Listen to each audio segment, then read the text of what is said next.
Ligue. Marc, à tout seigneur, tout honneur, en fin de semaine, on a parlé de Vladimir Guerrero. En fait, je pense qu'on en a parlé dans chacun des balados depuis le début de la saison en se disant, bon, je pense que c'est là que ça s'en vient, ça s'en vient. On se doutait que c'était pour être cette semaine-là. D'ailleurs, la plupart des gros prospects, tu vois, les organisations commencent à les amener tranquillement. C'est pas un hasard, c'est une question de business, mais on viendra pas là-dessus, Marc, on en a parlé. C'est pas seulement local. Je me suis fait poser la question, est-ce que c'est parce que Vlad a un lien avec Montréal qu'on en parle tant? Est-ce que c'est parce que c'est à Toronto? Non. C'était la planète baseball au complet qui en parlait, le site du baseball majeur.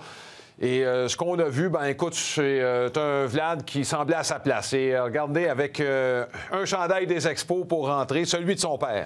Oui, exact. Et il a, on dirait, cette énergie-là autour de lui qui fait qu'il est différent un peu des autres. Tu comprends ce que je veux dire? Écoute, c'est normal, Alain, il est toujours, évidemment, le joueur d'avenir numéro 1 de tout le baseball majeur présentement. Alors, qu'il soit rappelé, que ce soit les Blue Jays ou ailleurs, on en aurait parlé autant. Alors, c'est vraiment extraordinaire de voir ce jeune-là. N'oubliez pas qu'il n'a que 20 ans. Le passé de son père fait en sorte que c'est également très spécial de le voir arriver à ce niveau-là. Et il a ce charisme-là, il a cette... Tu sais, il y a quelque chose autour de lui qui fait qu'il est unique, il est spécial. Il n'a pas déçu, c'est un gars qui a réussi. Écoute, mine de rien, les Blue Jays ne sont pas perdus depuis qu'il est là. Je ne dis pas qu'il est totalement responsable de ça, mais ce que je veux dire, c'est que ça fait du bien. Je vais t'avouer, par contre, puis là, ce sera un autre débat éventuel, j'étais déçu des assistances à Toronto, moi. Je pensais vraiment... Je comprends le début de saison, c'est difficile, les transactions. On pensait que les Jays étaient en transition, sont allés finalement en reconstruction avec tous les échanges qu'ils ont faits. Puis c'est correct, dans le sens que c'est une façon de faire les choses. Mais là, tu vois Vladimir arriver, moi, ça me donne beaucoup d'espoir. Et j'aurais pensé... C'est pas mauvais, là, ce qu'il y a eu, là, mais j'aurais pensé que ça l'aurait... attirer un petit peu plus de spectateurs.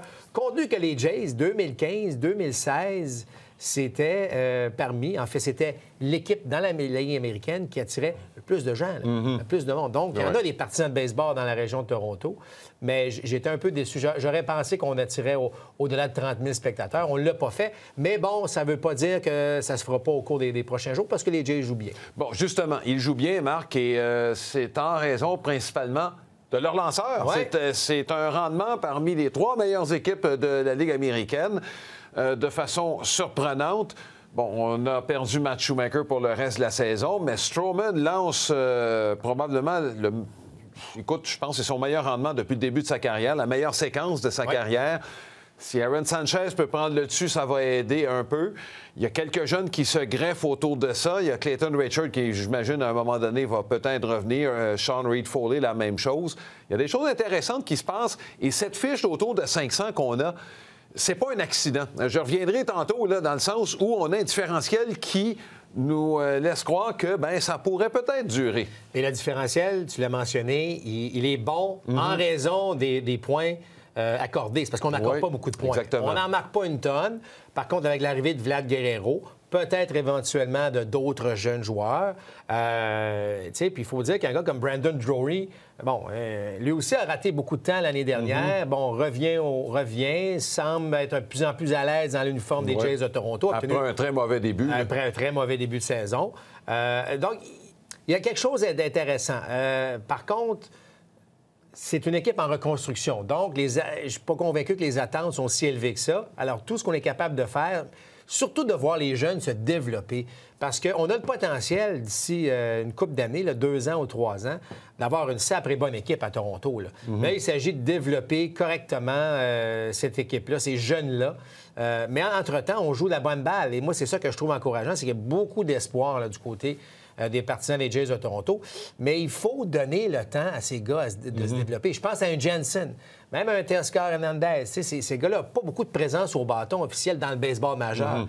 Alors, ça en prend des présences au bâton. Il faut que les vétérans, il faut que les gars comme Smoke, il faut des gars comme Grichuk, eux autres traînent un peu l'équipe de temps en temps. Galvis également. Ça, c'est des gars. Mais tu as parlé de Marcus Stroman. Moi, j'adore ce qu'il a fait. Rappelle-toi, en début d'année, il avait parlé, il était contre le fait qu'on échange tous ces vétérans. Il avait raison, selon moi. Par contre, il a comme semblé prendre tout ça sur ses épaules présentement et il lance vraiment bien. Là, il y a des gens qui disent, bon, il lance tellement bien qu'on devrait l'échanger. Moi, je pense qu'à un moment donné, Alain, il faut que tu gardes certains joueurs qui ont encore... qui ont encore beaucoup à donner à l'organisation. Je parle en termes d'âge, en termes de rendement. Il faut que tu gardes ces gars-là. Il faut que tu bâtisses autour de quelque chose. Et je pense que le Stroman a pris, si tu veux, le lead au niveau des lanceurs partants. Oui, je ne sais pas ce qu'il a mangé dans l'entre-saison, Marc. Il a une très bonne balle tombante, mais sa balle glissante cette année est d'une efficacité qu'on ne lui connaissait pas. Je sais pas si... As-tu remarqué, Alain, que tous les lanceurs qui ont connu beaucoup de succès, là, je parle de Verlander lorsqu'il est parti, mettons, des Tigers aux Astros, ou on pourrait en nommer quelques-uns, et Stroman en fait partie. C'est souvent la balle glissante qu'on a développée, qu'on a peaufinée, qu'on a trouvé une solution. Et je vous le dis, là, le changement de vitesse, pour moi, est le tir le plus efficace au baseball lorsqu'il est bien fait. Le deuxième tir, je parle des balles à effet. Le deuxième tir, c'est la balle glissante lorsqu'elle est bien lancée. Par contre, la balle glissante, Alain, lorsque tu rates ton coup, c'est là que ça devient... Une balle à coup de circuit. Une balle à coup de circuit. Alors, c'est un tir qui est très efficace, mais qui peut être aussi très dangereux si on en échappe une.